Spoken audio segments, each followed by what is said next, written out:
Already Arvind గారు మామూలుగా lag అవుతుంది కట్ చేయండి అనేది వినబడతానే ఉంది నాకు సరౌండ్లోని. పొద్దున్న అంజీ నేను అనుకుంటున్నాను, అంజీ ఎగ్జాక్ట్లీ అన్నాడు, సార్ ఆయన ఫంక్షన్ కూడా కట్ చేస్తాడని చెప్పి. నేను అన్నది ఇది మాకు అలవాటేని.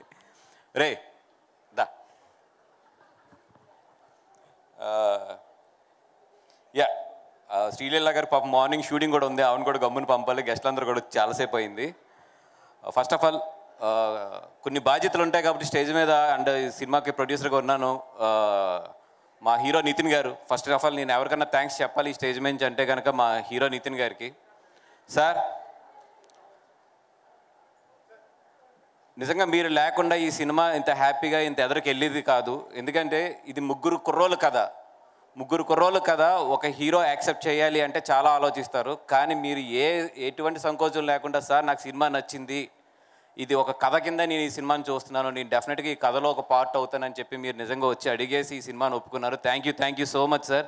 ఎందుకంటే దీని ముందు అంచి చాలామందికి చెప్పినా కూడా ఒక్కొక్కరు ఒక్కొక్క ఒపీనియన్ ఇచ్చారే తప్పితే ఈ సినిమాని ఒక కథ కింద చూసి మీరు ఎదురుకొచ్చారు. Thank you so much sir. And ఇంత పెద్ద ఫ్యామిలీ నుంచి వచ్చారు, ప్రతి క్షణం కూడా నాకు మైండ్లో తిరుగుతూ ఉండేది ఆయన ఎలా ఉన్నారు, అక్కడ బాగా చూసుకుంటున్నారా లేదా ఏంటి అని చెప్పి. ఏ రోజు నాకు ఇబ్బంది లేకుండా ఇన్ఫ్యాక్ట్ నన్ను బాగా చూసుకునేవాడు ఆయన సెట్కి వెళ్తే.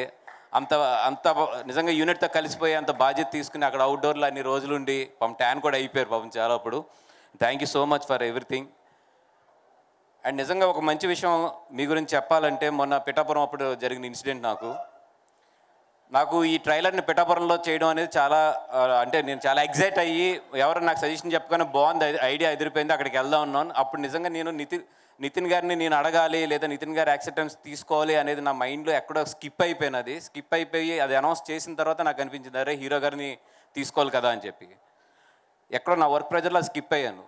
ఎక్కడో చిన్న టెన్షన్, అరే పెద్ద ఫ్యామిలీ, జూనియర్ ఎన్టీఆర్ గారి ఫ్యామిలీ, ఇప్పుడు నేను ఈ విషయం చెప్పాలి, ఎలాగవుతుంది అని చెప్పి నేను చాలా భజ్జన పెడుతుంటే ఆయన ఫోన్ చేసి, సార్ ఇట్లా ఉంది సిచ్యువేషన్, మీరు ఒకసారి మీ ఫ్యామిలీతో కన్సల్ట్ చేస్తారని అడిగినప్పుడు ఆయన జూనియర్ ఎన్టీఆర్ గారికి కాల్ చేసి మళ్ళీ నాకు కాల్ బ్యాక్ చేశారు. ఆయన ఒకటే చెప్పారు, సార్ నేను మా బావగారిని అడిగాను, సినిమాకు ఉపయోగపడుతుంది, నీ ప్రొడ్యూసర్ అక్కడ 100% కరెక్ట్ అనుకుంటే నువ్వు వెళ్ళి చేసే దీని గురించి ఎక్కువ ఆలోచించద్దు అన్నాడంటే ఆయన. నిజంగా హ్యాట్స్ ఆఫ్ టు హిమ్. అంటే ఒక విషయాన్ని ఒక సినిమా వరకే ఆలోచించడం అనేది నిజంగా అది చాలా మెచ్యూర్డ్గా ఇచ్చిన సజెషన్ అది. Thank you so much sir. And ఈరోజు నేను ఇందాక కార్లో వస్తున్నప్పుడు అరవింద్ గారు చిన్న స్పేస్ తీసుకుంటాను, నాకు తెలుసు బోర్డు లేదులేండి. ఇందాక నేను కార్లో వస్తున్నప్పుడు ఒకటి ఆలోచించుకుంటూ వస్తూ ఏదో మా వాళ్ళు నాకు నోట్స్ ఒకటి పంపితే దాంట్లో ఉంది, జానీ సినిమాకి ఒక యానిమేటర్ కింద వచ్చి ఈరోజు గీతార్ట్స్లో ప్రొడ్యూసర్ కింద అయ్యాడు అని చెప్పి రాస్తే నాకు ఒక్క నిమిషంలో మొత్తం నా లైఫ్ జర్నీ అంతా కూడా ఫ్లాష్ అవుతూ వచ్చింది. దానికి ఏదో రోజు నేను అరవింద్ గారి గురించి స్టేజ్ మీద మాట్లాడాలి, అది ఈ రోజు కాదు, ఆ రోజు తొందరలోనే వస్తుంది. కానీ ఈరోజు క్లుప్తంగా మాత్రం ఒక మాట చెప్తాను. ఒక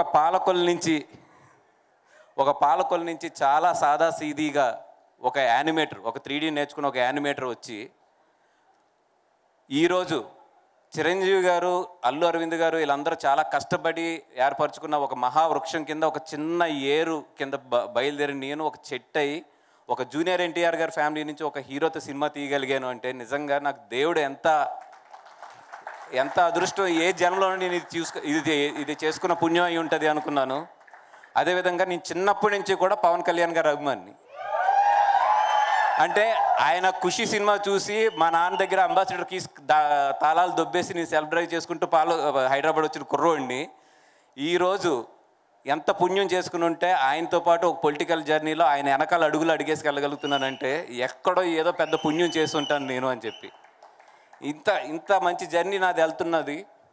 మొన్న 3 days బ్యాక్ మా టీం అంతా కూడా కూర్చున్నప్పుడు పబ్లిసిటీ తక్కువ ఉంది, నువ్వేమో కాపీ మీద ఉంటున్నావు, కాపీ రెడీ చేస్తూ ఉన్నావు, పబ్లిసిటీ తగ్గుతుంది, హెవీ కాంపిటీషన్ ఉంది, ఏం చేస్తావు అని అడుగుతున్నారు. నాకు ఒక్కటే ధైర్యం, ఎప్పుడు నా లైఫ్లో ఒకడు ఉన్నాడు, నేను ఎక్కడున్నా ఏం చేస్తున్నా ఎలా ఉన్నా కూడా నాకు అవసరం ఉన్నప్పుడు మాత్రం అతను వచ్చి నిలబడతాడు. నేను అది అడగక్కర్లేదు కూడా. చాలామంది ఏంటంటే అతన్ని అడగండి అంటున్నారు, నేను అడగట్లా. డైలాగ్స్ కూడా పడుతున్నాయి, ఏమని లేదు వీళ్ళిద్దరికి ఏదో గ్యాప్ వచ్చింది, ఈయన ఆయనతో సరిగ్గా ఉండట్లేదు, ఆయన ఈయనతో సరిగ్గా ఉండట్లేదు, ఇవన్నీ డైలాగ్స్ పడతానే ఉన్నాయి, నాకు వినపడతానే ఉన్నాయి. కానీ నాకు తెలుసు నేను కష్టంలో ఉన్నానంటే ఇద్దరు నన్ను గుర్తుపడతారు. ఒకటి మా అమ్మ, రెండు నా స్నేహితుడు బన్నీ. నేను కమ్యూనికేట్ చేయక్కర్లేదు, నేను అడగక్కర్లేదు, నాకు అవసరం ఉంది అంటే అతను వచ్చి నిలబడతాడు. ఆ విషయం నాకు తెలుసు. అందుకే ఈరోజు 11 గంటలకి తన ట్విట్టర్ హ్యాండిల్ ఎంత స్పెషల్గా తను చూసుకుంటాడో నాకు తెలుసు. అది చాలా తను కనెక్ట్ అయితే తప్పితే ఆ హ్యాండిల్ వేయడు. అట్లాంటిది నేను ఒక్క మాట అడగలేదు, ఏం అడగలేదు. వీడికి ఇప్పుడు అవసరం అనేది ఎక్కడో ఆయన మనసులో తట్టింది, ఆయన వేసాడు అంతే. 7 లక్షల వ్యూస్ ఈరోజు. అదేవిధంగా ఆయన ఇన్స్టాగ్రామ్ తీసుకుంటే 7 లక్షల ఇంచుమించు 6,50,000 వ్యూస్ ఇందాక నేను చూస్తుంటే, ఒక స్నేహితుడికి ఎప్పుడు నిలబడాలి, ఎలా నిలబడాలి అనేది తెలిసిన ఒకే ఒక వ్యక్తి ఎవరంటే నా లైఫ్లో అయితే అది బన్నీ గారు. 20 సంవత్సరాల క్రితం నా కోసం ఆయన వాళ్ళ ఫాదర్కి అడ్డు నుంచి ఉన్నాడు. మీకు గుర్తుందో గుర్తులేదో సార్, 20 సంవత్సరాల క్రితం నేను ఒక మిస్టేక్ చేస్తే నేను గీతా ఆర్ట్స్ నుంచి వెళ్ళిపోవాల్సిన రోజు అది, 20 years బ్యాక్. ఒకటే చెప్పాడు ఆయన, తను ఉంటున్నాడు, తను ఉంటాడు. ఆయన వాళ్ళ ఫాదర్కి ఎదురు నిలబడ్డాడు. ఒక స్నేహితుడి గురించి ఎవరన్నా దేనికన్నా ఎదురు నిలబడగలనంటే అది బన్నీ గారు. అది నా లైఫ్లో నేను చూసింది. ఆ రోజు ఆయన కనుక నాకు నిలబడకపోయి ఉంటే ఆ రోజు, ఈరోజు బన్నీవాస్ అనేవాడు ఈ స్టేజ్ మీద ఉండేవాడు కాదు.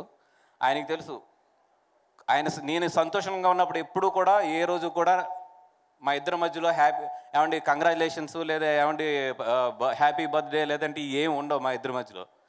కానీ నాకు అవసరమై నాకే కదా, తన లైఫ్లో ఏ ఫ్రెండ్ కన్నా సరే వీడు పడుతున్నాడు అన్నప్పుడు మాత్రం పట్టుకునే క్యారెక్టర్ మాత్రం అతనికి ఉంది 100%. ఆయన ఎక్కడున్నా ఏం చేస్తున్నా, నేను ఎక్కడున్నా ఏం చేస్తున్నా కూడా ఆయన బాగుండాలి అంతే. ఎందుకంటే ఆయన మంచి మనిషి. అది అండ్ చాలా ఎమోషన్ ఉంది, but control. Yes, coming back to the film. Sorry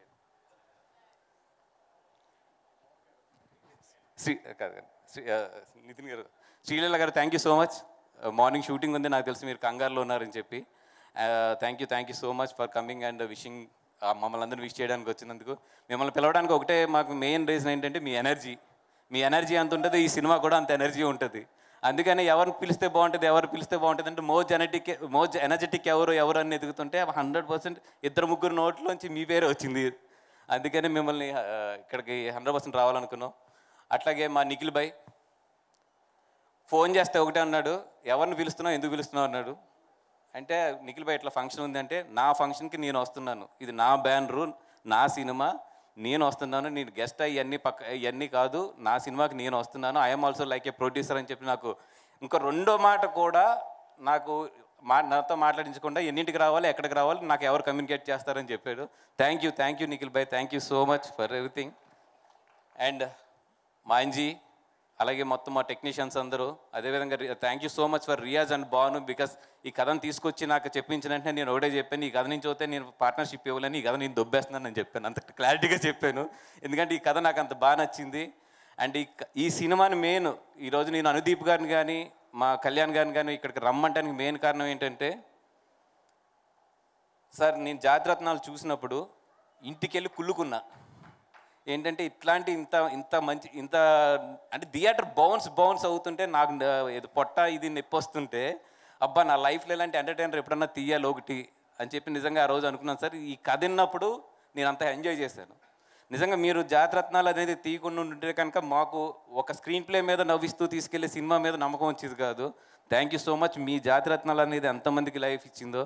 అదేవిధంగా మ్యాడ్ ఈ మధ్యలో చూసిన one of the best timer థియేటర్లో. నేను నాకు చాలాసార్లు మీతో కూడా చెప్పినట్టు ఉన్నాను. Thank you so much for entertaining us. ఈ సినిమా డెఫినెట్గా అంత నవ్వించాలని కోరుకుంటున్నాను సార్. అండ్ వంజీ కూడా చాలా బాగా చేశాడు. అండ్ మా అజయ్ అర్సద్ అండ్ మా రామ్ గారు, వీళ్ళందరికీ కూడా థ్యాంక్ యూ సో మచ్. మాట్లాడాలి బట్ చాలాసేపు అయింది. ప్రతి టెక్నీషియన్స్కి అందరికీ కూడా మాట్లాడాలి, కానీ ఇక్కడ స్టేజ్ మీద అంత టైం లేదు కాబట్టి thank you so much for every technician. And Nitin garu and everybody and Vinod Kumar garu, thank you so much. Nayan, నేను మళ్ళీ ఒక టైం తీసుకుని డెఫినెట్గా మాట్లాడతాను. Thank you so much.